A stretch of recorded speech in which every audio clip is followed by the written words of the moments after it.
ini dalam keadaan sehat walafiat. Kemudian salawat serta salam tak lupa pula kita haturkan kepada Nabi Muhammad Sallallahu Alaihi Wasallam. Perkenalkan, nama saya Khalid Rasmana dengan nomor peserta MQ07. Di sini saya akan mempresentasikan makalah ilmiah saya dengan judul Implementasi Parenting Islam dalam Mewujudkan Keluarga, Sakinah, Mawaddah, Warahmah. Adapun yang melatar belakang di tulisan saya ini yaitu pada era globalisasi dan reformasi yang semakin berkembang, acap kali bahtera rumah tangga mengalami hambatan dan rintangan. Sebagai seorang muslim yang didasarkan pada pernikahan yang sah, kita berlandaskan pada agama, di mana kita menjadikan agama sebagai fondasi dalam menjalani bahtera rumah tangga. Agama ini bertujuan sebagai pembimbing, petunjuk, pengarah antara kebenaran dan kebatilan, kebenaran dengan kebohongan, kebenaran dengan keraguan. Mengapa penting parenting Islam ini? Karena untuk menciptakan keluarga yang sakinah, mawaddah, warahmah, dan untuk menciptakan ketahanan keluarga dibutuhkan anak-anak yang soleh dan soleha dalamnya. Oleh karena itu, sangat penting bagi orang tua untuk mewujudkan pola asuh terbaik untuk anak. Pada penulisan makalah ilmiah saya ini terdapat dua variabel di dalamnya. Yang pertama yaitu parenting Islamik dan yang kedua yaitu keluarga sakinah, mawaddah, warahmah. Parenting Islamik. Di dalam Islam, parenting dikenal sebagai al-akhwat yang membahas tentang akidah, akhlakul karimah, dan pembelajaran-pembelajaran agama lainnya. Sedangkan secara umum, parenting merupakan pola asuh orang tua dalam mendidik anak, baik secara nalar, pikiran, kesehatan, akhlakul karimah, dan hal-hal lainnya. Terdapat beberapa prinsip parenting. Yang pertama yaitu memelihara fitrah anak, yang kedua mengembangkan potensi anak, yang ketiga ada arahan yang jelas, dan yang keempat yaitu bertahan. Tipe-tipe parenting. Seperti yang kita ketahui, terdapat 3 tipe parenting. Yang pertama, autoritatif parenting atau parenting demokratis, di mana pola asuh ini orang tua memberikan kesempatan kepada anaknya untuk mengambil keputusan, tetapi orang tua memberikan batasan yang didasarkan pada alasan tertentu yang membuat anak tersebut paham akan alasan itu, kemudian bersikap positif bahwa alasan tersebut memiliki dampak yang positif untuk dirinya sendiri. Kemudian parenting yang kedua yaitu alternatif parenting atau yang sering dikenal dengan otoriter parenting. Sama halnya dengan autoritatif parenting tadi, konon otoritas parenting ini lebih menekankan kepada anak tanpa memikirkan kesehatan anak, perkembangan anak, dan lain-lain. Seperti yang kita ketahui, pada masa ke masa anak memiliki tingkat perkembangan masing-masing. Pada usia ini anak memiliki perkembangan, pada usia 6-7 tahun memiliki perkembangan, begitupun selanjutnya. Tetapi pada parenting ini orang tua cenderung sangat menekankan ini kepada anak, sehingga anak pada pola asuh ini sangat tertekan.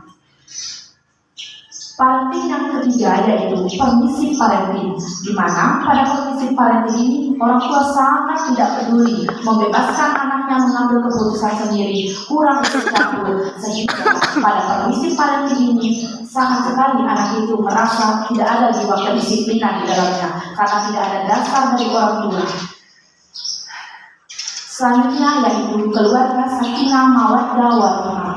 Sakinah dimaknai dengan istilah tentram, mawaddah dimaknai dengan istilah kasih dan cinta, sedangkan warahmah dimaknai dengan saling menerima antara satu sama lain. Seperti yang kita ketahui semua, tujuan pernikahan dalam Islam adalah sakinah, mawaddah, warahmah. Terciptanya keluarga sakinah, mawaddah, warahmah adalah dengan keberhasilan orang tua menciptakan anak-anak yang soleh dan solehah yang akan memperkuat ketahanan keluarga, di mana ketahanan keluarga ini tercipta dari implementasi refleksi parenting yang terbaik dilakukan oleh orang tua yang berlandaskan pada parenting Islami yang direkomendasikan di dalam Al-Quran. Mengapa kita sangat penting mengajarkan parenting Islami ini kepada anak? Karena dengan menciptakan anak soleh yang solehah akan mengangkat kita menuju surga awal. Seperti yang telah dijelaskan dalam Quran surah At-Tahrim ayat 6. Dan lindungilah serta peliharalah keluargamu dari api neraka. Sesungguhnya api neraka itu yang berisi adalah manusia dan batu. Ciri-ciri keluarga sakinah mawaddah warahmah. Yang pertama, memberikan mahar. Yang kedua, pemberian nafkah. Dan yang ketiga, pemeliharaan pendidikan anak. Pelaksanaan pemeliharaan pendidikan anak ini tentu akan dilakukan melalui pola asuh orang tua di dalamnya, seperti yang direkomendasikan di dalam Al-Quran surat As-Saffat ayat 102 tentang kisah Nabi Ibrahim dan Nabi Ismail. Dijelaskan bahwa ketika Nabi Ibrahim bermimpi, diperintahkan oleh Allah untuk menyembelih anaknya Ismail. Sungguh hal tersebut adalah sangat berat untuk kita sebagai manusia meridhoinya. Tetapi dengan ketabahan, keikhlasan, ketakwaan Nabi Ibrahim dan Nabi Ismail Nabi Ibrahim menyampaikan hal tersebut dengan sangat baik kepada Nabi Ismail. Dan hadirin, apakah jawaban dari Nabi Ismail akan tercengang atau apa? Nabi Ismail menjawab, wahai ayahku, lakukanlah jika itu adalah perintah Allah. Masya Allah, hal ini akan terjadi dan tercipta karena apa? Karena komunikasi, karena pola asuh Nabi Ibrahim yang sangat luar biasa.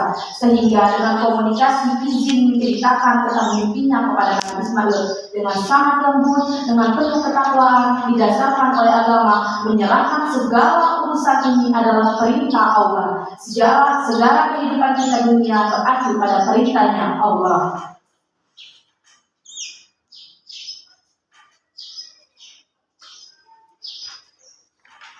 Kesimpulan dari presentasi makalah ilmiah saya dengan judul implementasi Palestina Islami dalam mewujudkan keluarga sakinah mawaddah warahmah, yaitu 1. Wajib bagi seorang anak berbakti kepada orang tua. Yang kedua, wajib bagi orang tua bisa mendidik anak dan membimbing anak berdasarkan parenting Islami.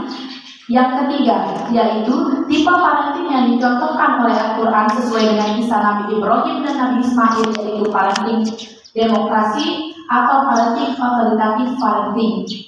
Kemudian yang ketiga yaitu perlu adanya kesadaran pada diri orang tua tentang betapa pentingnya parenting atau pola asuh ini untuk menciptakan anak yang soleh dan soleha, untuk menciptakan keluarga yang penuh dengan ketahanan keluarga, serta mengimplementasikan hal-hal tersebut untuk menciptakan parenting terbaik. Mungkin demikian yang dapat saya sampaikan. Lebih kurangnya mohon maaf. Wabillahi taufiq wal hidayah. Wassalamualaikum warahmatullahi wabarakatuh.